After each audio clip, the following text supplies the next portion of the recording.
Today on the show, we discuss which Democrat has said Donald Trump might be the greatest president in history. We also discuss the legacy of Fred Rogers and how we need to stop letting him down.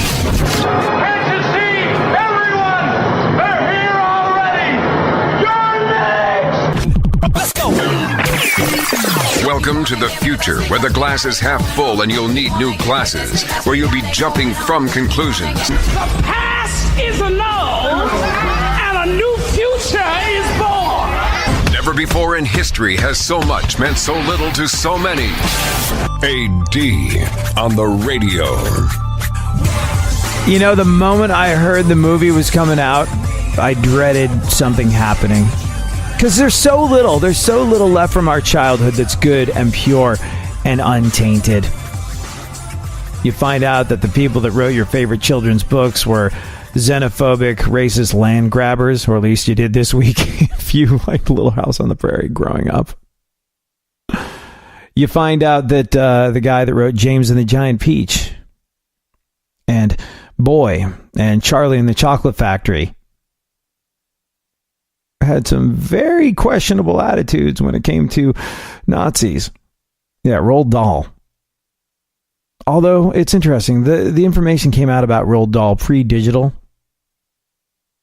And for some reason, it seems to have remained okay to enjoy Roald Dahl's works, up to and including Charlie and the Chocolate Factory, despite the fact that he had some attitudes that were, well, eyebrow-raising, to say the least. But there's so much that was good and pure and wonderful in your childhood that now has to be re-examined and often discredited. And perfect example of the situation being the Cosby Show.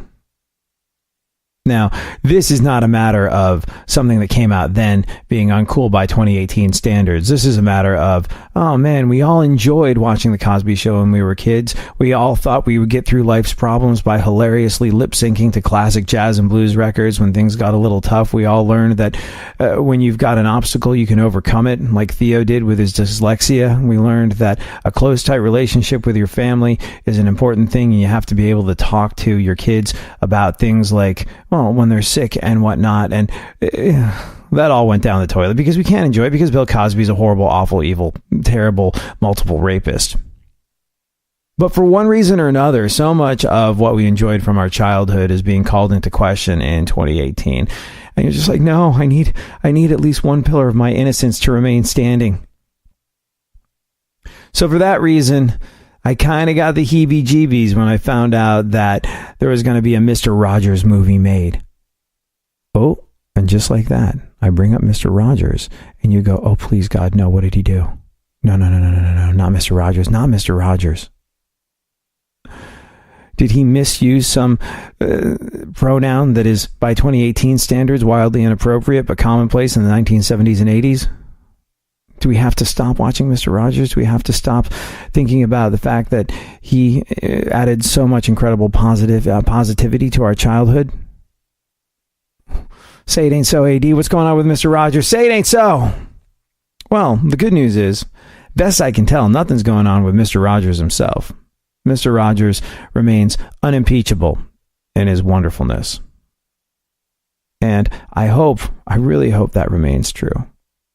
Because, like I said, that list of things from our childhood, historically innocent things that have added value to us and everybody around us in our communities in America, all over the world, that list of things is getting smaller. The list of things it's okay to have fond memories about is getting shorter for one reason or another.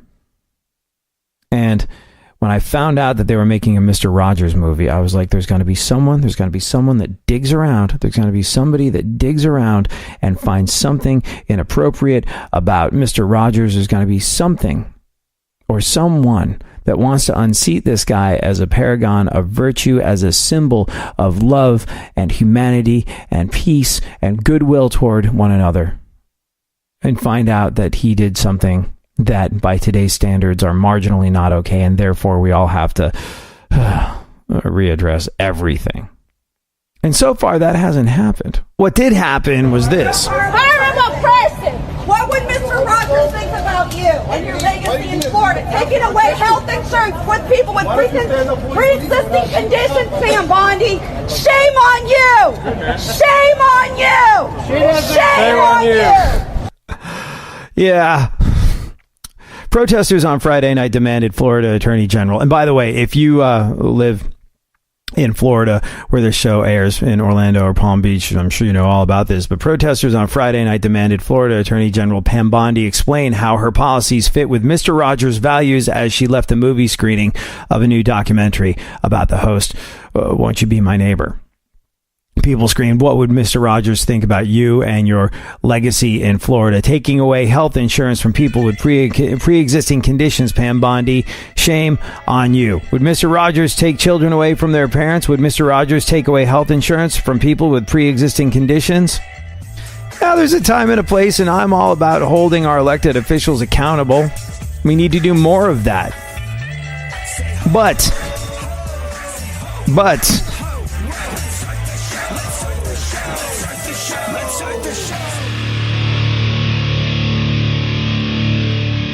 where the left and right come together for fundamental truths. AD on the radio, on Twitter at ADSXE.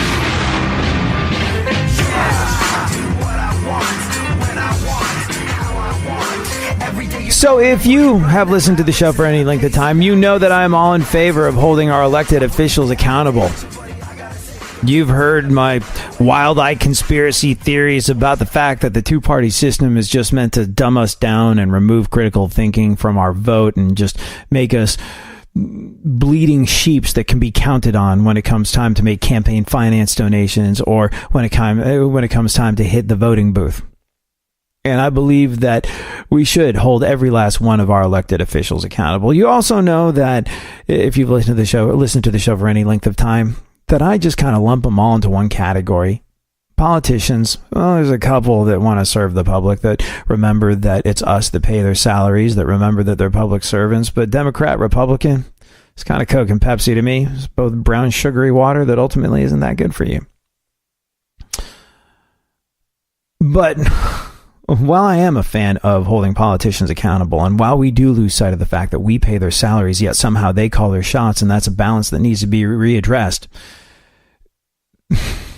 I just couldn't help but feel as though it was a step backward. People are holding politicians accountable, or at least politicians that are part of an opposition accountable. It's not a good time to hit the town if you're a conservative politician at the moment. People are being hounded out of establishments all over the place. Head of Homeland Security was booed out of a Mexican restaurant in Washington. Chief of Staff Stephen Miller was a week earlier. People screaming shame and boo and all sorts of stuff. Mostly over the immigration policy at the border that has kept families separate from their children. And of course, there was the whole thing with Sarah Huckabee Sanders, where she was asked to leave by the owner of the Red Hen restaurant in Virginia. By the way, there's another restaurant in Canada with a similar name. I don't know what it is, but it's something that sounds vaguely like Red Hen.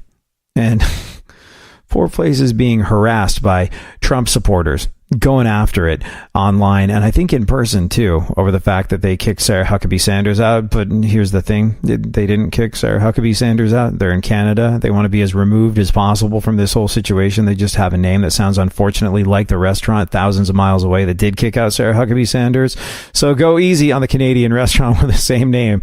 They know not what they do. In fact, they did nothing. Anyways, if you're just joining us, in Tampa, and if you listen in Orlando or in Palm Beach on Real Radio, both stations called Real Radio actually, you probably know exactly what happened with Pam Bondi. Pam Bondi was coming out of a theater. She was sort of attacked by protesters and hecklers that were going after her for her opposition to the Affordable Care Act, screaming and shouting, "Shame on you." Here's the thing. It's decidedly unneighborly, that sort of behavior. And look, You might be somebody in Florida listening. I'm very sensitive to this. You might be somebody in Florida listening going, you don't understand. There's people that are going to die because of this.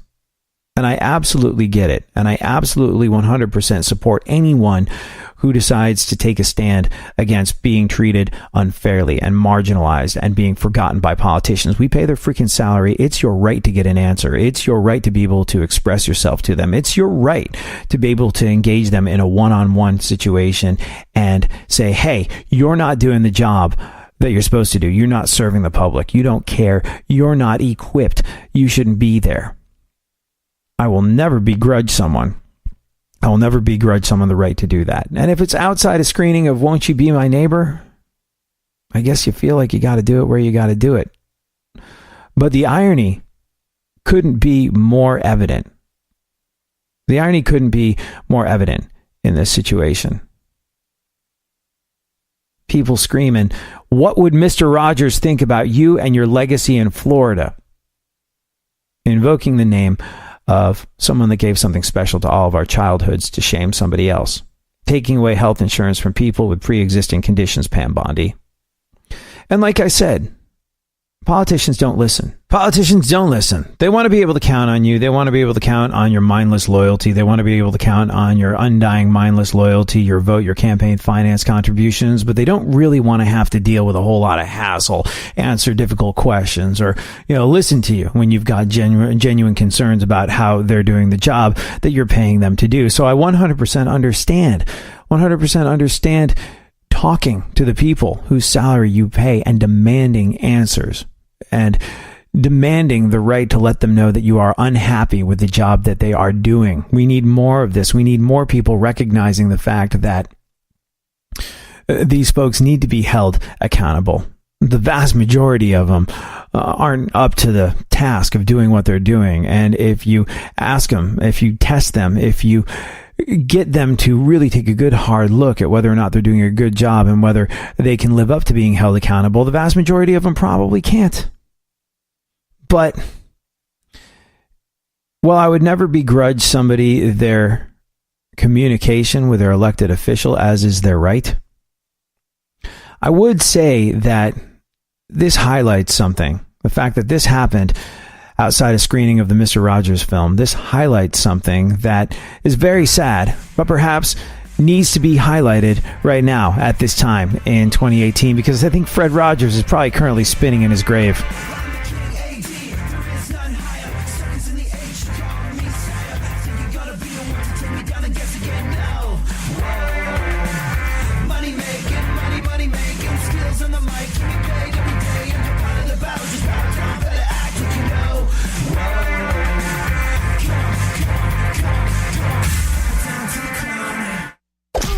Don't get the blues, get all the news. We mean all of yous, guys out there in Radioland. All aboard! He's back. AD on the radio. Give it up, yeah. Give it up, yeah. Bring this on, come on, come on. So you and I have talked about this a little bit on the show in the past, but this to me is a microcosm of what it was that made Mr. Rogers special in the way that he communicated with children. You remember the music from Mr. Rogers? Now, what you might not realize is that was played live. There was a band in studio playing live, providing the soundtrack. This wasn't pre-canned. This wasn't pre-taped. This wasn't something that was done in a separate studio. There were musicians creating music live as Mr. Rogers did his show. And I think something so telling about what made Mr. Rogers special and what made him a very unique communicator in terms of the way that he spoke to children was the fact that he allowed Johnny Costa, the piano player of that band and the guy who sort of led that band, to be himself. Have a listen to Johnny Costa talking about what his expectations were going into working with Mr. Rogers and finding out what the reality was. He thought he was going to have to play a dumbed down version of the music that he loved, and it was quite the opposite. When I first started to work with Fred, I was real jazzer, And I thought, well, I don't know, children's program. Well, I just wonder, can I play the things that I've been playing, that I want to play, And Fred didn't care. And so when I play Good Feeling, I didn't do it for the ears of a child. I didn't do it this way. I wouldn't do that, so I figured, well.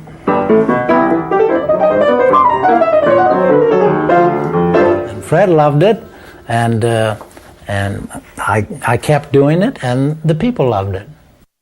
Like I said, it's part of what made Mr. Rogers so incredible. The fact that the music on the show wasn't dumbed down was a microcosm of what it was that he'd managed to capture. He didn't dumb things down for children. He was able to take on tough concepts. He was able to allow a child to see that the world was not always sugar-coated. He treated children with the respect that they deserve to be treated. And that included believing in their ability to wrap their heads around somewhat difficult concepts, like advanced jazz music. No, don't dumb it down. Don't play the kids' version. Play it how you would play it. Play it how music is played in the real world, in the adult world. Mr. Rogers, the beauty of it was he didn't shield us from reality. And I think that was a big part of the reason why we trusted him, and we continue to trust him, whether we knew it at the time when we were kids growing up or not. And look, like I was saying earlier, I'm a big fan of holding our elected officials accountable. I think not nearly enough people do that. And I don't care if you're on the right or the left, but you ultimately pay taxes. And those taxes pay the salaries of the politicians that lead our country. And it's all too often that you can't get an audience. You can't get an ear of these folks. My boss at the company that cuts the check that pays my mortgage and my food bills, if they want a meeting with me, they get that meeting because they call the shots. They're the boss. They're cutting the check. Yet we are the bosses. We're cutting the checks. And it's very, very difficult for us to get the ear of the people who we're paying. And that's not right. So if you're going to address people in the street, if that's what it takes to get their attention because they're doing things that you don't approve of, I don't care what side of the political equation you fall down on, I think doing what it takes to be heard is an important thing. But the fact that in Tampa, that outside a screening of Won't You Be My Neighbor, a movie about Mr. Rogers, Fred Rogers, and the brilliance of his show, Mr. Rogers' Neighborhood, that someone was shouted down. Pam Bondi was asked, what would Mr. Rogers think of you and everything that you've done? Well, it's an indication of the fact that, like I said, I think Mr. Rogers would be, I think he'd be spinning in his grave. Here's the thing. He stayed away. He stayed away from, and I wish we'd do this. You know, like, voting should be a private freaking thing because so much goes part and parcel. And, you know, by being asked to put up bumper stickers, by being asked to wave flags in the street, like maybe you really believe that there's change to be affected by someone that you're placing your belief in and you're going to vote for, and you want other people to vote the same way because you think it's going to make a noticeable difference. And, you know, if you feel comfortable doing that, great. But bottom line is, I don't really believe, and if you do, I'm sorry to hear that because I think it's a little diluted. I don't believe that an elected official is going to affect the way my day lays out ever. I believe when I wake up in the morning, it's my responsibility to figure out how the hell my day goes. And for that reason, you've never heard me talk on this show about which way I voted in any election. You've never heard me publicly support a politician. You've never heard me come out and say, I think you should vote for this person. Because I think it's really down to you and me. We've talked about it over and over again on the show, but it's down to you and me. We take responsibility for our own lives. And when you put that bumper sticker on your car, when you wave that flag, when you wear that pin, when you show up to that march, if you're great, if you think the person that you're voting for is great and you want other people to vote for him because you are truly impassioned, fantastic. But if you're being suckered into being free advertising for these folks that ultimately are not going to care about you that much in the long run, well, then that's not okay. And for that reason, I think keeping who you're voting for and what party you identify with the most a secret is totally okay. People are so quick to thump their chest and say, I'm a Republican, I'm a Democrat, I'm a libertarian. And And I don't understand why it's not a personal thing. I really don't. Because if you look at Mr. Rogers, he did one very important thing that I believe in doing. He stayed away from being partisan. He stayed away from being partisan. He stayed away from speaking for a particular political party. He advocated. He went to government and he advocated for funding for children's entertainment. But other than that, you don't really hear a whole lot about his politics. They haven't entered into it at all.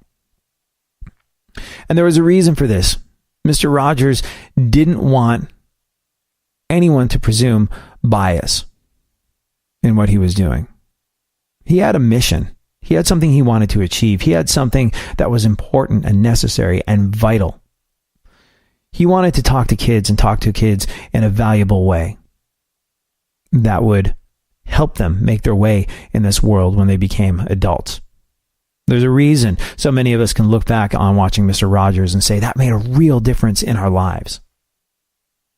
Fred Rogers took it seriously. He went after the goal of making the world a more supportive place for children and making their transition into adulthood easier. He wasn't partisan. He was apolitical. Publicly, he didn't declare any allegiance to any political party. And that's sort of a leaf that I take, a page rather, that I take out of his book. I guess a leaf that I take out of his book would have worked as well. Just sounds more old-timey. Unlike Fred Rogers, I am not subscribed to a particular political party, but I see the value in keeping your loyalties quiet and personal, because you don't want them to interfere with your interactions with other human beings. I'm not a big chest thumper. I believe this and therefore that, and if you disagree with me, bleh. I think that gets in the way of me making friends.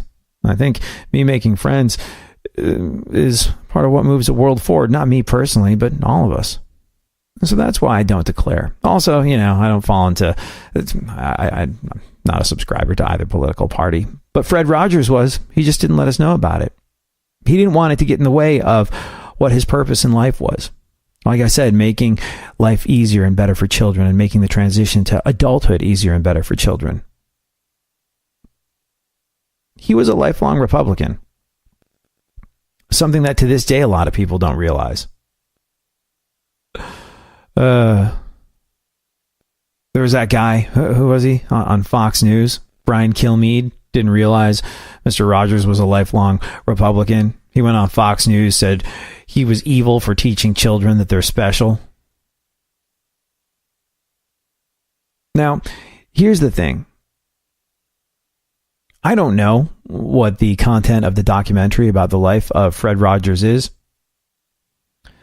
but I would imagine that it will be an illustration when you hold that up, and you hold that up against what happened with Pam Bondi outside the screening. It'll be an illustration of how far from the world he envisioned creating we have come. These are the things that Fred Rogers talked about and built in the youth of America.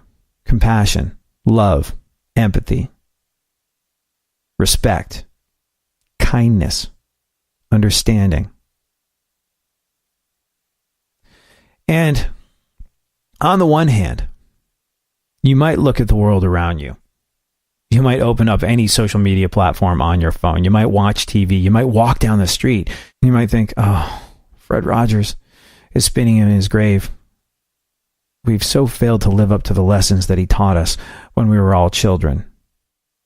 I mean, do you remember when those anti-gay fundamentalists showed up at his funeral? I think it was the Westboro Baptist Church or something like that. I can't remember, but it was a horrible, awful, terrible, egregious thing to do to a man that was the exact antithesis of any of this. A man who was all about respect, compassion, empathy, love, understanding, digging deeper for more understanding when you don't have it immediately. And it could be easy to get disheartened if you go to watch this documentary about Fred Rogers. But here's the thing. Fred Rogers and his message, having been out of the public eye for a little while, is something that we need to revisit. We desperately need to revisit it. The guy who directed it, a guy called Morgan Neville, said that, "I've thought a lot about why the film moves people. Fred kind of digested his message down to what I call radical kindness." Fred himself called it grace. And to him, grace was an idea that could be expressed as be good to others, even if they don't deserve it. He was on his way to being a minister before he discovered his true calling.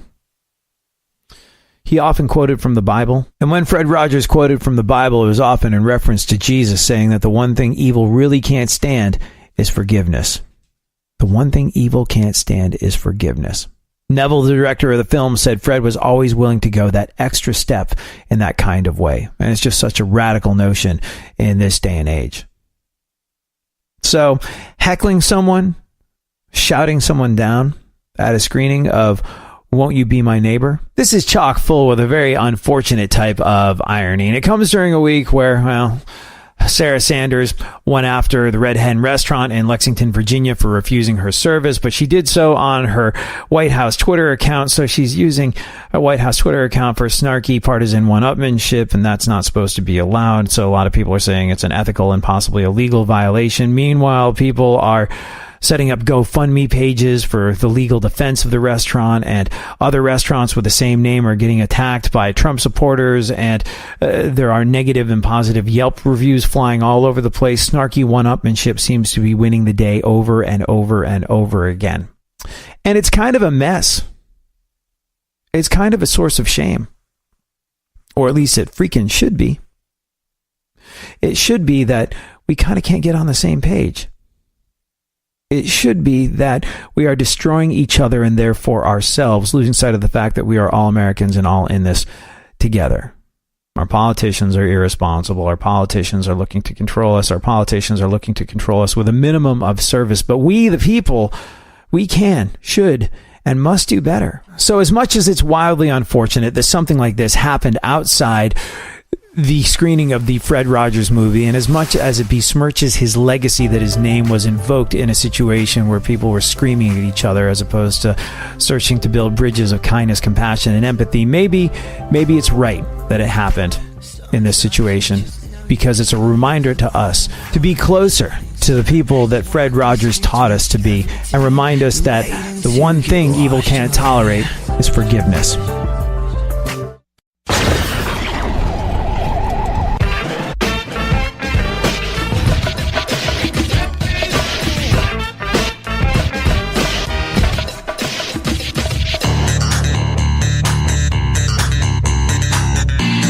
Now, more AD on the radio. Back once again, the ill behavior, delivering and giving you my musical savior. Back once again, it's your boy AD again, nobody rock a body better than me. Back once again, the ill behavior, delivering and giving you a musical savior. Back once again, it's your boy AD again, nobody rock a body better than me. If you need something, or if you just want to hit me up, you can do so on Instagram and Twitter, both at ADSXE, or you can email me, ad@iheartradio.com. I don't think he intended it as a backhanded compliment, but I got sort of a backhanded compliment from a guy called Russ, who listens in Riverside, California, on a station we're on up there. Russ said, AD, I love listening to your show. It should be on more. I think they just carry us on the weekends there in Riverside, but you can always listen to a full week's worth of shows on the iHeartRadio app or iTunes or Spreaker or wherever it is you enjoy listening to podcasts. You can always catch us there. But Russ said, I love your catchphrase of equality and compassion toward each other. It's a rare thing in 2018, and we need more of it. Like, first and foremost, it's a really, really nice letter. Thank you very much. And yeah, compassion and equality, it's exactly what we were talking about with the Fred Rogers story. Fred had this thing called grace. Fred said the one thing evil really can't tolerate is forgiveness. And I believe in that. I believe that if we lead with our humanity, if we recognize that no matter what our political beliefs are, chances are we all want the same stuff, and we just want to give our kids the best shot, keep a roof over our heads, have a job that we feel is meaningful, that pays the bills. if we bear in mind that we all want the same stuff, we just have slightly different ideas about the best way to get those things, then we might actually be able to come together, get on the same page, and while we might not necessarily agree, we could, learn something from each other. So I guess that's what you're referring to as my catchphrase, but I guess at one point in broadcasting, and this is why it's a backhanded compliment, I guess at one point in broadcasting, a catchphrase was a thing that you had to have, going back to, the Wolfman Jacks of this world who said, I got to howl, or whatever it is. And I guess some broadcasters have catchphrases, but to me, in the year 2018, being a 21st century digital boy that entered the world of broadcasting after vinyl and even compact discs were a thing of the past, so were catchphrases. They were viewed as being sort of like cheesy things that you wanted no part of whatsoever. So someone saying I've got a catchphrase, oh man, I really hope I don't. But I'm glad that this sort of idea is getting across. And yeah, you know what? I appreciate it. And it's not something you hear that much of. The idea that, hey, we should talk to people that we disagree with because we could learn stuff and move forward together. The idea that too much agreement kills a conversation. The idea that separating ourselves by trumpeting endlessly to a horde of people that agree with us is going to get us nowhere. All principles upon which this show is built, they're not easy principles to live by. As a human being in 2018, or as a broadcaster, I got to tell you, if I was willing to bite down and be all in on either the left or the right, I would probably be driving a much nicer car, living in a much nicer place. Because there's great money in division. There's great money in a simple narrative for simple people saying, this is good, the other thing is bad. Agree with me. Oh, good, you do. I found my people buy these products I'm talking about on my show. That's sort of like the dinosaur of the business model of radio and broadcasting, especially when it comes to something even vaguely touching politics.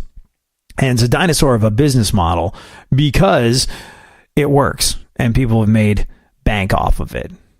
I myself can't bring myself to do it. I was told at one point that if I was willing to go all in on being a right-wing talk show host, I could make buku bucks.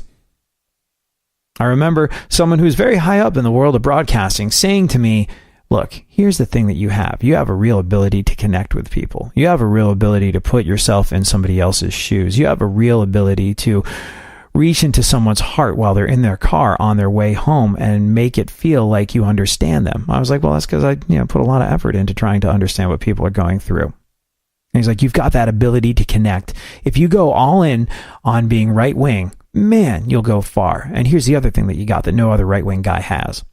You're funny. And I was like, I'm just having fun. I'm like, no, you're funny. You understand comedy. You understand a joke. You understand how to make people laugh. And I'm never trying to be funny. I'm just having fun. But it was a compliment. And he was like, the right doesn't really have anyone funny. The right has people that think they're funny. The right has people that make lousy jokes. And because right-wing people want something to laugh at, they go, that's so funny. That's so funny. But it's not really funny. It's not really getting that laugh that people want. You could make people laugh. So if you went all in on being a right-wing talk show host with your ability to connect with people and your ability to make people laugh, you, my friend, could be doing very well. I couldn't bring myself to do it. I officially had dollars waved in front of me. I couldn't do it. And it's interesting. I'm glad I didn't attempt to do it because, well, I was told by another person who is very high up in the world of broadcasting, if you do that, you risk losing what makes you special and you risk losing what makes you connect with people. And it probably wouldn't work. So whoever told you that, ignore them. Just continue being yourself and find your way. But I could drive a much nicer car. I could live in a much nicer house if I was willing to take sides and, like I said, provide a simple narrative for simple people. But I'm not gonna. Because I can't. And I won't. And also, I try not to have catchphrases. You know who's got good catchphrases? That would be Al Pacino. There was a point where he changed. It was the movie Son of a Woman, where he said, hoo-ah, after everything. It's like a period at the end of the sentence, like, I got a dog on my leg. Hoo-ah. When I'm hungry, I eat broccoli. Hoo-ha. Hoo-ha doesn't mean anything to a civilian. To us, it's a nonsensical phrase. Might as well be out there going, na-na, nanny-boo-boo. Because that's what Pacino does. He takes little kid sayings, turns them into tough guy phrases no matter what the situation is. Someone comes and say, the mob's going to kick your ass. Like, you, sir, are a liar. Liar, liar, your pants are on fire! Nah, Danny freaking boo-boo. And Pacino always looks like he's chewing gum, too, right? Every time I see him, he's chomping away. I love to go up to him on the set, like, what kind of gum you chewing? Hubba Bubba. Really? No! I just like to say, Hubba Bubba. I like fruit straps. I love Bubblicious, but those double mint twins are the best. The great Frank Caliendo talking about Al Pacino's catchphrases, which I hope I don't have.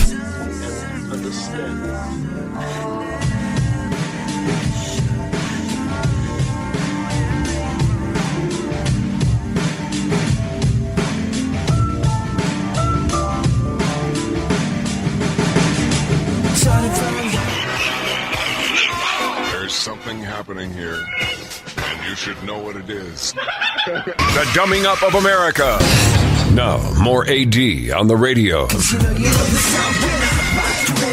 So, you and I didn't get a chance to talk about it yesterday. I've actually gotten some emails and tweets questioning who it was we're talking about. There's one guy, one very sort of well-known creator of media that we all consume, that has talked about President Trump, saying he could be one of the greatest presidents in history. And he's not a Trump guy, but he thinks from a historical perspective, Trump could represent an interesting turning point. You might be all in on Trump. You might be one of those people that can't stand Trump and want to shout down members of his cabinet wherever you can find him in the streets. But either way, it's sort of a bit of a silver lining to anyone's viewpoint of Trump. And we'll get into exactly who that was, because people have been asking a little bit later on in the show. Right now, though, let's take a look at something we haven't had a chance to talk about in a little bit. Let's take a look at the events of today in our segment, My Witness News, and talk about what's going on in the world just a little bit. Ooh, this is an interesting one. Did you see that in large-bootied famous person news, Kim Kardashian has gone on the record saying that she and her family are very normal in one very important way? What is it?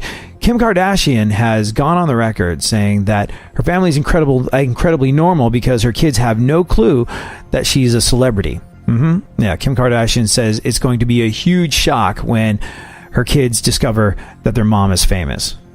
Yeah. Not as big of a shock as it's going to be when they discover why. What do you do in that situation? There's adult entertainers all over the place that deal with the question every single day. I guess at some point you just got to, pardon the pun, suck it up and deal with it. Donald Trump attacked the restaurant where Sarah Huckabee Sanders was asked to leave. He tweeted that it was dirty on the outside, which means it was dirty on the inside. And we know that the only things Trump will enter that are dirty are porn stars. It's interesting, though. Donald Trump's going after the restaurant, as a thoughtful consumer. I wouldn't eat there because it's dirty. Does this mean that Trump is transitioning from mean tweets to bad Yelp reviews? Gonna flame him on Yelp. He'll never survive it. The first burgers built by a robot will be available next week in San Francisco. Do you remember we talked about this on the show a little while back? I think the robot's called Flippy, the burger flipping robot. Not even making it up. Flippy, the burger flipping robot. And, well, it raises an interesting question about the idea of people demanding raises of minimum wage to work in fast food places. It's not necessarily that secure of a gig if Flippy the burger flipping robot is going to replace you. But yeah, first burgers built by a robot will be available next week in San Francisco. First it was show business, and pretty soon fast food will be the second industry to kick Scott Baio to the curb. Too bad, so sad. I'm sorry. Alec Baldwin went on the record saying that he wants Melania Trump to appear on Saturday Night Live with him. Yeah, Alec Baldwin wants Melania Trump to appear on Saturday Night Live. Somehow I don't see that happening. Although I would imagine it'd be a nice break for Alec Baldwin. He's tired of reading cue cards, and he'd rather read his lines directly off the back of Melania's jacket. Netflix's chief communications officer, did you see this? Jonathan Friedland was fired for using the N-word in a meeting. Yeah, he dropped the N-bomb in a meeting, and, well, it got out. and Netflix let him go. I think he's been there for like 7-8 years, and he was unbelievably apologetic about the whole thing. He didn't say this is unfair. He didn't say my words were taken out of context. He said, I got some work to do on myself. Although if you were going to speak in his defense, I believe you could say that it was an attempt to be written into an episode of Dear White People. ABC have announced, you saw this of course, ABC have announced they're going to bring back a version of Roseanne that doesn't have Roseanne Barr. What do you make of this? I think they should hire another comedian to play Roseanne Barr. Jerry Seinfeld was actually talking about this.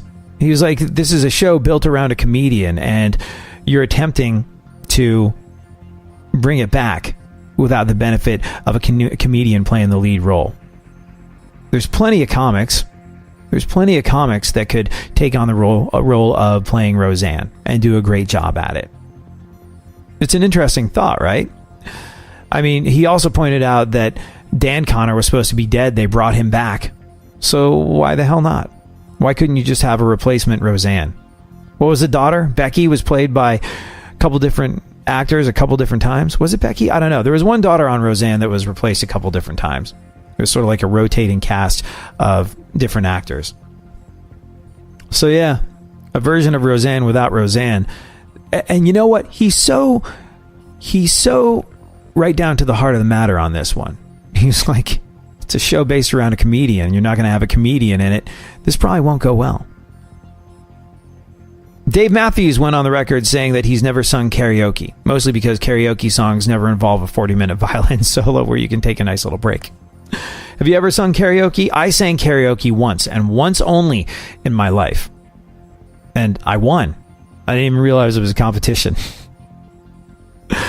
I did it on a whim when I was a teenager when my band was doing something, and I wasn't that great of a singer at the time, and I was still not, but I learned how to hold a note a little bit better. But at the time there was a lot of screaming and shouting and rapping in my band, so I was okay at that stuff. And well, I was like, what can I do? And I think I did Walk This Way or Jump Around, and it was there were all these like really serious karaoke contestants that enter the competition, and there was some decent prize money. I think I won sort of like £250 and a bottle of champagne. That was what was on the line during this karaoke competition. And there were all these really sort of like serious karaoke competitors, and I knew they were serious about it because they didn't call it karaoke, they called it karaoke. They're like, yes, I'm entering the karaoke competition. Going to sing Prince's Purple Rain. This was in England when I was growing up there, by the way. I was like, this is competition, okay.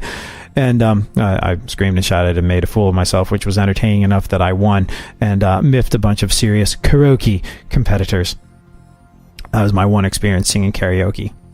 And, well, I mean, doesn't get any better than that. I won, so I never have again. Tom Arnold has gone on the record saying he's going to take down Donald Trump. Did you see this? Tom Arnold, Roseanne Barr's ex-husband, said he's going to take down Donald Trump. To which I responded, that's fine. I'm glad you've got goals.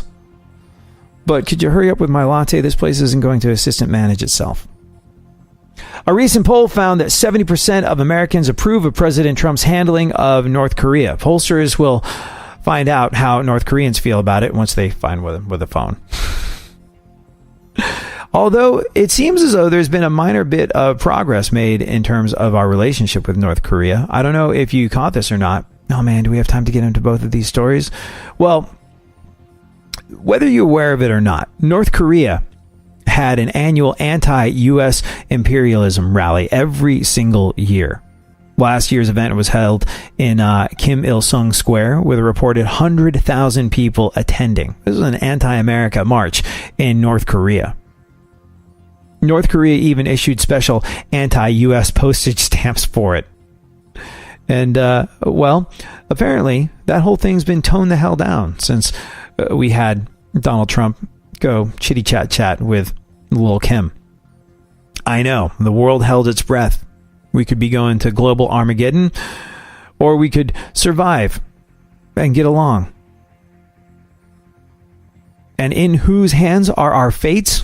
Two guys that you wouldn't trust to recommend a decent place for a haircut. But apparently we seem to have made a little bit of progress in terms of our relationship being less tenuous, and Well, 70% of Americans don't approve of Donald Trump, but 70% of Americans approve of President Trump's handling of North Korea. So it looks like there was what could be called a bipartisan win there. Interesting, right? Why? Well, President Trump, in further news, says he has great chemistry with Kim Jong-un. Although I believe he was responding to the question, what do you have with Kim Jong-un that you don't have with Melania? Mike Huckabee tweeted a photo that implies Nancy Pelosi works with MS-13 gang members, which is absolutely ridiculous. Everybody knows Pelosi is a member of the 13th Avenue Crips. All right, let's talk for a second about this guy that you were asking me about. We didn't get to it on the show yesterday, so I wanted to make sure we catch it today. Did you hear which creator of media that we all love to consume has gone on the record saying Trump could be one of the greatest presidents in history? And not from a political perspective. He didn't vote for him. He's not all in on him, but from a historical perspective. He said he might be the disrupting game changer that we need to evidence real change eventually. Change, especially for a company. That's Donald Trump talking right there. Especially for a country the size of America, change doesn't come immediately. It's like a super tanker that takes a long time to turn. And maybe we're on the verge of that. Hollywood's got its share of Trump supporters, but you never would have suspected that the guy responsible for Eraserhead and Twin Peaks would be one of them. David Lynch, who actually identifies as a Democrat. David Lynch, who supported Bernie Sanders in the 2016 primaries and then switched to Libertarian candidate Gary Johnson in the general election. David Lynch had some words of praise for Donald Trump. If not praise for Donald Trump, praise for what a Donald Trump presidency could evidence in America.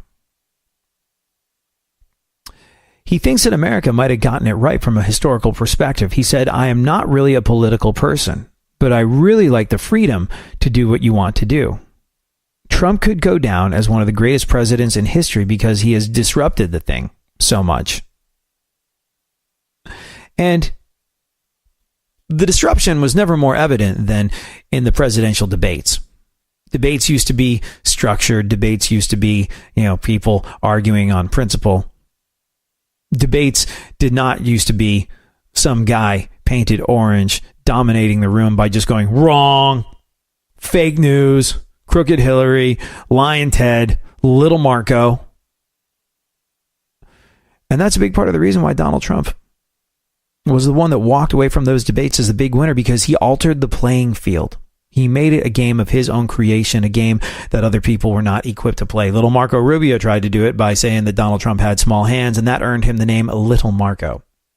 He got in there. He was fighting for his life. He tried to stoop to Donald Trump's level and play the game Donald Trump was playing it, but he was such a disruptor that no one was capable of playing the game on his terms because it was his game. And in that sense, David Lynch has a real point. He said that no one is able to counter this guy in an intelligent way. And like I said, this is why the debates went the way they did. Because you couldn't come up to someone with an intelligent argument when they're just going to go, wrong, you're wrong. Like, that gets you nowhere. And generally speaking, people that are going to talk to you like that aren't worth your time. But if you're in a presidential debate with someone that screams and shouts at you like that, like a fifth grader, well, what choice do you have but to try and do something to stay alive? Anyways, he said, no one is able to counter this guy in an intelligent way. Our so-called leaders can't take the country forward. Can't get anything done. Like children, they are. Trump has shown all of this. So maybe you like Trump, maybe you detest Trump. Maybe you think Trump is going to send us to blazes in a fiery ball of Holocaust hell. But there's one thing about Trump. He has changed the game. And maybe this is the silver lining for people that can't stand Trump. He has evidenced, like David Lynch said, that our leaders can't get anything done. Like children, they are. Trump has shown all of this. So love him or hate him, maybe there's a way forward that we're going to get out of everything that we've learned when his presidency has come to an end.